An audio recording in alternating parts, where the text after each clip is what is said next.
ओम शांति। आज की तारीख है 8/3/2025। प्रातः मुरली। ओम शांति। मीठे बच्चे, रूहानी सर्विस कर अपना और दूसरों का कल्याण करो।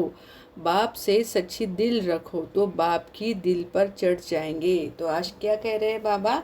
मीठे बच्चे, रूहानी सर्विस कर अपना और दूसरों का कल्याण करो। तो कौन सी सर्विस करनी है हमें? रूहानी सर्विस। रूहानी सर्विस करके हमें अपना भी कल्याण करना है और दूसरों का भी कल्याण करना है। बाप से सच्ची दिल रखो तो बाप की दिल पर चढ़ जाएंगे, मतलब बाप के दिल तक नशीन हम बन जाएंगे। आज का प्रश्न है, देही अभिमानी बनने की मेहनत कौन कर सकते हैं? देही अभिमानी की निशानियां सुनाओ। तो आज बाबा जो देही अभिमानी मतलब आत्म अभिमानी स्थिति में कौन रह सकते हैं, तो उनकी क्या निशानियां हैं, तो जैसे हम पहचान सकते हैं उन निशानियों से कि हाँ ये आत्मा अभी आत्मिक स्थिति में है। तो बाबा वो निशानियां सुना रहे। तो देखते हैं अभी कौन कौन सी निशानियां हैं। उत्तर है, जिनका पढ़ाई से और बाप से अटूट प्यार है वह देही अभिमानी बनने की मेहनत कर सकते हैं। तो पढ़ाई से प्यार और बाप से प्यार। फिर वह शीतल होंगे। अभी बाबा बता रहे कि कौन कैसे होगी। वो शीतल होंगे, किसी से भी अधिक बात नहीं करेंगे, उनका बाप से ही लव होगा, चलन बड़ी रॉयल होगी, उन्हें नशा रहता है कि हमें भगवान पढ़ाते हैं, हम उनके बच्चे हैं। वह सुखदायी होंगे, हर कदम श्रीमत पर उठाएंगे। तो यह 7 बातें हैं। कौन कौन सी? वो शीतल होंगे, किसी से ज़्यादा बात नहीं करेंगे, बाबा से ही उनका प्यार होगा, उनकी चलन रॉयल होगी, उनको नशा रहेगा कि भगवान हमें पढ़ा रहे हैं और हम उनके बच्चे हैं, और सदा सुख में होंगे और हर कदम बाप की श्रीमत पर उठाएंगे। तो ये 7 बातें हैं उनकी निशानियों की। ओम शांति। बच्चों को सर्विस समाचार भी सुनना चाहिए। फिर मुख्य जो महारथी सर्विसेबल है उन्हों को राय निकलनी चाहिए। तो हमारे मधुबन का चैनल है ना, मधुबन न्यूज़, जहाँ कोई ऐसे न्यूज़ नहीं दिखाते। जैसे बाकी न्यूज़ अब जब देखोगे ये लौकिक वालों की, तो कितना खून, मारा मारी, दुख, दर्द, ऐसे मतलब वो देखो तो जैसे हम डिप्रेशन में चले जाए। पर हमारे बाबा का जो मधुबन का न्यूज़ चैनल है, देखो वो अगर आप देखोगे न्यूज़ वहाँ के, तो कितना शांति लगता है। एक भी ऐसी न्यूज़ नहीं होगी कि जहाँ ऐसे झगड़ा आदि दिखाते होंगे, कुछ नहीं। बहुत शांति वाला सारे न्यूज़ एकदम हैप्पी वाले कि वो सुन के मन एकदम प्रसन्न हो जाए। तो हमारे बाबा का ये मधुबन न्यूज़ चैनल है। तो आप ज़रूर पीस ऑफ माइंड चैनल पे इसको देख सकते हैं, या यूट्यूब पे भी देख सकते हैं। तो मुख्य जो महारथी सर्विसेबल है उन्हों को राय निकलनी चाहिए। बाबा जानते हैं सर्विसेबल बच्चों का ही विचार सागर मंथन चलेगा। मेले व प्रदर्शनी की ओपनिंग किससे कराए, क्या क्या पॉइंट सुनानी चाहिए, शंकराचार्य आदि। अगर तुम्हारी इस बात को समझ गए तो कहेंगे यहाँ की नॉलेज तो बहुत ऊंची है, इन्हों को पढ़ाने वाला कोई तीखा दिखता है। भगवान पढ़ाते हैं वह तो मानेंगे नहीं। तो प्रदर्शनी आदि का उद्घाटन करने जो आते हैं उनको क्या क्या समझाते हैं, वह समाचार सबको बताना चाहिए, या तो टेप में शॉर्ट में भरना चाहिए, जैसे गंगे ने शंकराचार्य को समझाया। ये हमारी गंगे दादी थी ना, उन्होंने जैसे शंकराचार्य जी को कुछ समझाया था, तब वो थे तब यज्ञ में। तो उनका बाबा, उनको आज बाबा ने याद किया, गंगे दादी को। तो ऐसे सर्विसेबल बच्चे तो बाप के दिल पर चढ़ते हैं। यूँ तो स्थूल सर्विस भी है, परंतु बाबा का अटेंशन रूहानी सर्विस पर ही जाएगा। तो जब हम जो सर्विस करते हैं, तो किसी को अगर ऐसे तीर लग जाए ना और वो बच्चा ज्ञान में आ जाए, वो आत्मा, तो बाबा को बहुत खुशी मिलती है। जो बहुतों का कल्याण करते हैं, भल कल्याण तो हर बात में है, ब्रह्मा भोजन बनाने में भी कल्याण है, अगर योग युक्त हो बनाए। ऐसा योग युक्त भोजन बनाने वाला हो तो भंडारे में बड़ी शांति हो। तो अभी हमारे भंडारे में कौन है? सूरज भाई जी है। तो वो तो कितनी महारथी आत्मा है। तो वो पूरा भंडारा मधुबन में वही संभालते हैं ना, भंडारा विभाग। तो देखो बाबा क्या कहते हैं, ऐसे अगर महारथी हो जो योग युक्त हो तो भंडारे में बड़ी शांति हो। याद की यात्रा पर रहे, कोई भी आए तो झट उनको समझाए। बाबा समझ सकते हैं सर्विसेबल बच्चे कौन हैं, जो दूसरों को भी समझा सकते हैं। उन्हों को ही अक्सर करके सर्विस पर बुलाते भी हैं। तो सर्विस करने वाले ही बाप के दिल पर चढ़े रहते हैं। बाबा का अटेंशन सारा सर्विसेबल बच्चों तरफ ही जाता है। कई तो सम्मुख मुरली सुनते हुए भी कुछ समझ नहीं सकते, धारणा नहीं होती, क्योंकि आधा कल्प के देह अभिमान की बीमारी बड़ी कड़ी है। उसको मिटाने के लिए बहुत थोड़े हैं जो अच्छी रीति पुरुषार्थ करते हैं। बहुतों से देही अभिमानी बनने की मेहनत पहुंचती नहीं है। बाबा समझाते हैं, बच्चे, देही अभिमानी बनना बड़ी मेहनत है। बल कोई चार्ट भी भेज देते हैं परंतु पूरा नहीं, फिर भी कुछ अटेंशन रहता है। देही अभिमानी बनने का अटेंशन बहुतों का कम रहता है। देही अभिमानी बड़े शीतल होंगे, वह इतना जास्ती बातचीत नहीं करेंगे। उन्होंका बाप से लव ऐसा होगा जो बात मत पूछो। आत्मा को इतनी खुशी होनी चाहिए जो कभी कोई मनुष्य को न हो। इन लक्ष्मी नारायण को तो ज्ञान है नहीं, ज्ञान तुम बच्चों को ही है जिनको भगवान पढ़ाते हैं। भगवान हमको पढ़ाते हैं। यह नशा भी तुम्हारे में कोई एक दो को रहता है। वह नशा हो तो बाप की याद में रहे, जिसको देही अभिमानी कहा जाता है, परंतु वह नशा नहीं रहता है। याद में रहने वाले की चलन बड़ी अच्छी रॉयल होगी। हम भगवान के बच्चे हैं, इसलिए गायन भी है। अतीन्द्रिय सुख गोपियों से पूछो। जो देही अभिमानी हो बाप को याद करते हैं, याद नहीं करते हैं, इसलिए शिव बाबा के दिल पर नहीं चढ़ते हैं। शिव बाबा के दिल पर नहीं तो दादा के भी दिल पर नहीं चढ़ सकते। उनके दिल पर होंगे तो जरूर इनके दिल पर भी होंगे। बाप हर एक को जानते हैं। बच्चे खुद भी समझते हैं कि हम क्या सर्विस करते हैं। सर्विस का शौक बच्चों में बहुत होना चाहिए। कोई को सेंटर जमाने का भी शौक रहता है, मतलब सेंटर खोलो, नए नए सेंटर खोलो, इसका भी बहुत जनों को शौक रहता है। कोई को चित्र बनाने का शौक रहता है। बाप भी कहते हैं, मुझे ज्ञानी तू आत्मा बच्चे प्यारे लगते हैं, जो बाप की याद में भी रहते हैं और सर्विस करने के लिए भी फतकते रहते हैं, है ना। मतलब सर्विस करने के लिए भी जैसे उत्साह रहता है, उमंग उत्साह रहता है उन लोगों में। कोई तो बिल्कुल ही सर्विस नहीं करते हैं, बाप का कहना भी नहीं मानते हैं। बाप तो जानते हैं ना कहाँ किसको सर्विस करनी चाहिए, परंतु देह अभिमान के कारण अपनी मत पर चलते हैं तो वह दिल पर नहीं चढ़ते हैं, है ना। तो बाबा ने बताया कि कौन से बच्चे दिल पर नहीं चढ़ते, जो देह अभिमान के कारण होते हैं। अज्ञान काल में भी कोई बच्चा बदचलन वाला होता है तो बाप की दिल पर नहीं रहता है, उनको कपूत समझते हैं, संग दोष में खराब हो पड़ते हैं। यहाँ भी जो सर्विस करते हैं वही बाप को प्यारे लगते हैं। जो सर्विस नहीं करते उनको बाप प्यार थोड़ी करेंगे, है ना। तो बाप किनको प्यार करेंगे? जो सर्विस करते हैं, जो बाप से भी प्यार करते हैं, है ना। समझते हैं तकदीर अनुसार ही पढ़ेंगे, फिर भी प्यार किस पर रहेगा। बहुत तो कायदा है ना। अच्छे बच्चों को बहुत प्यार से बुलाएंगे, कहेंगे तुम बहुत सुखदाई हो, तुम पिता स्नेही हो। जो बाप को याद ही नहीं करते उनको पिता स्नेही थोड़ी कहेंगे। दादा स्नेही नहीं बनना है, स्नेही बनना है बाप से। तो देखो बाबा क्या कहते हैं, ब्रह्मा बाबा को भी याद नहीं करना है, सिर्फ शिव बाबा को याद करना है। जो बाप का स्नेही होगा उनका बोलचाल बड़ा मीठा सुंदर रहेगा। विवेक ऐसा कहता है, भले टाइम है परंतु शरीर पर कोई भरोसा थोड़ी है ना। देखो बाबा क्या कह रहे कि भले टाइम है परंतु शरीर पर कोई भरोसा थोड़ी है ना। बैठे बैठे एक्सीडेंट हो जाते हैं, कोई हार्ट फेल हो जाते हैं, किसको रोग लग जाता है। मौत तो अचानक हो जाता है ना, इसलिए श्वास पर तो भरोसा नहीं है। नेचुरल कैलामिटीज़ की भी अभी प्रैक्टिस हो रही है। बिगर टाइम बरसात पड़ने से भी नुकसान कर देती है। यह दुनिया ही दुख देने वाली है। बाप भी ऐसे समय पर आते हैं जबकि महान दुख है, रक्त की नदियाँ भी बहनी हैं। कोशिश करना चाहिए हम अपना पुरुषार्थ कर 21 जन्मों का कल्याण तो कर लेवे। तो देखिए ऐसी रक्त की नदियाँ बहेंगी। देखो हम देख भी नहीं सकते कि ऐसे लाल लाल कितने खूने नाहक ऐसे हो गए कि ऐसे रक्त की नदियाँ बहेंगी।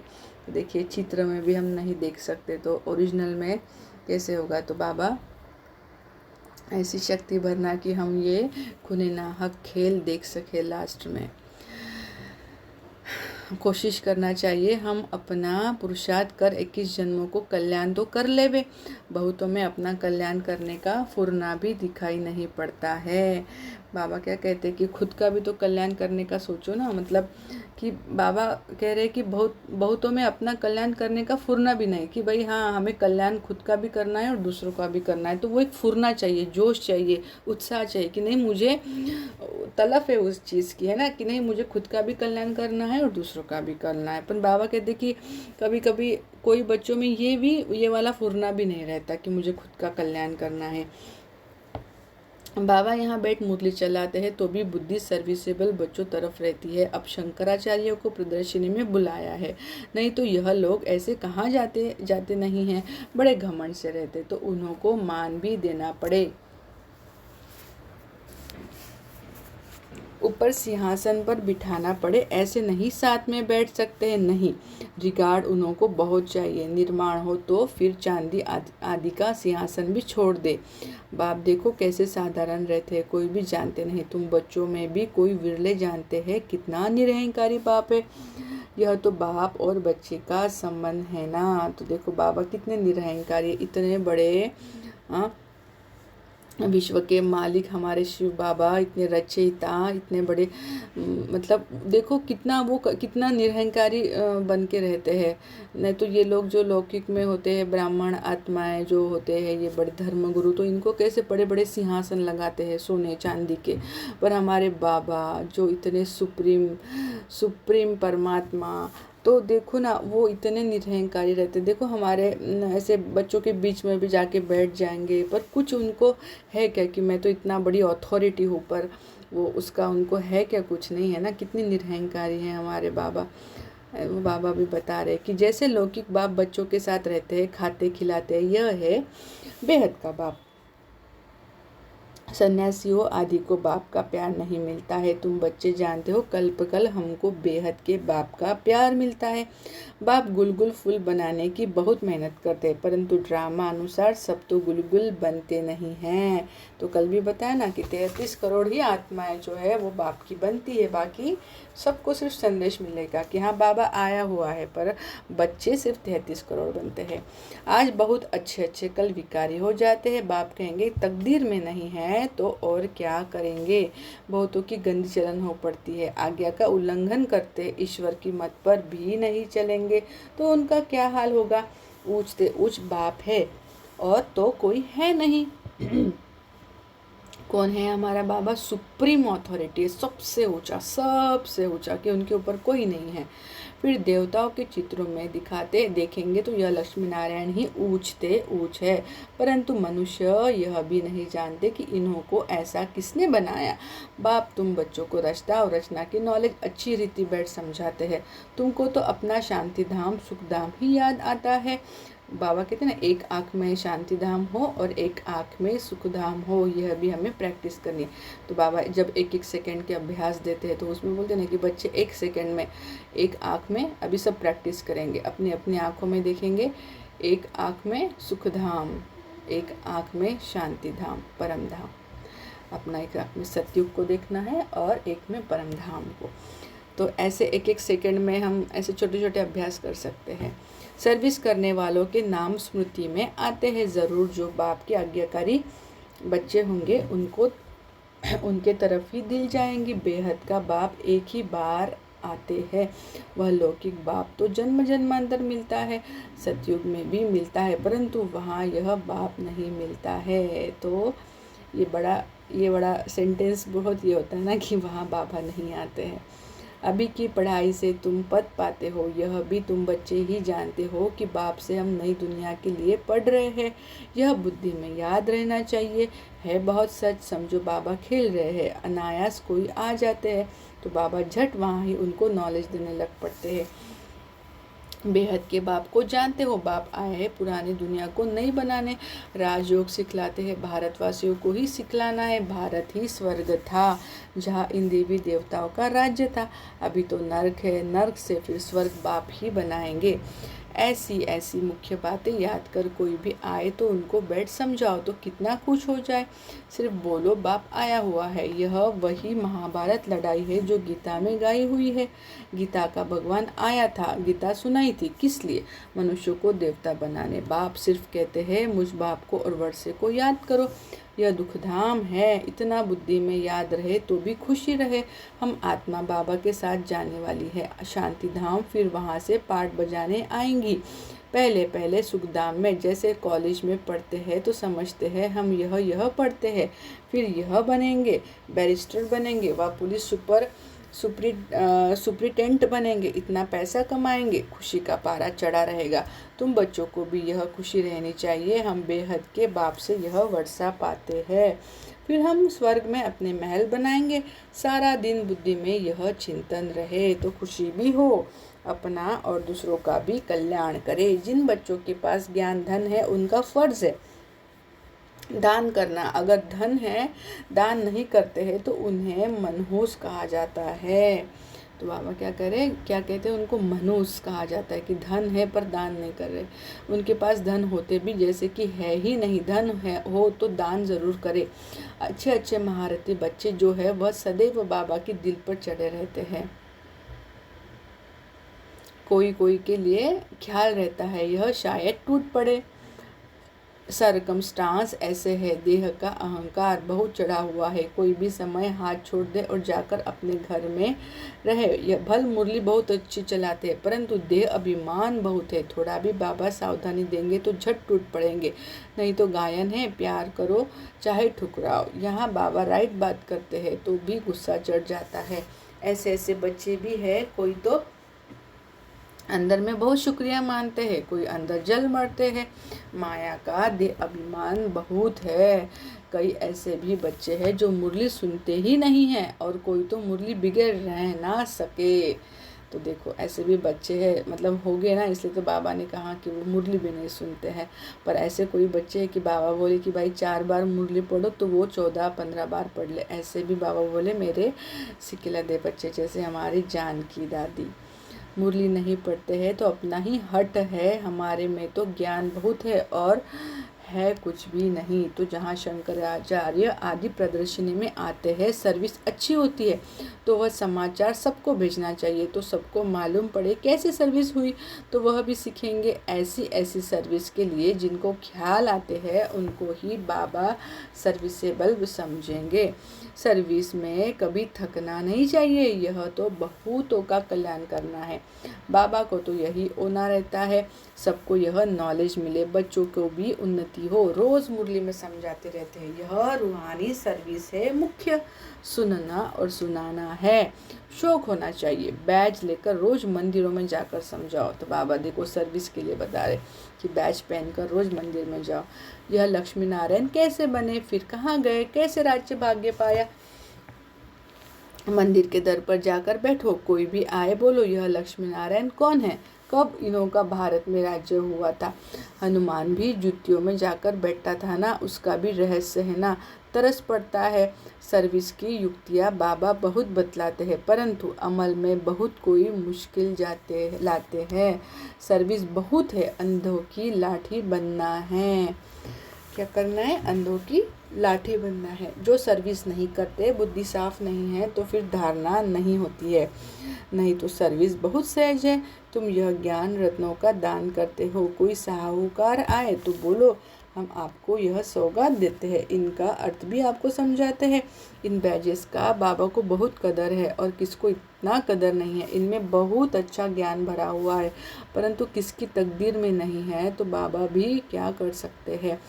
बाप को और पढ़ाई को छोड़ना यह तो बड़े से बड़े अपघात है। बाबा का बनकर और फिर फारकती देना, इस जैसा महान पाप कोई होता नहीं।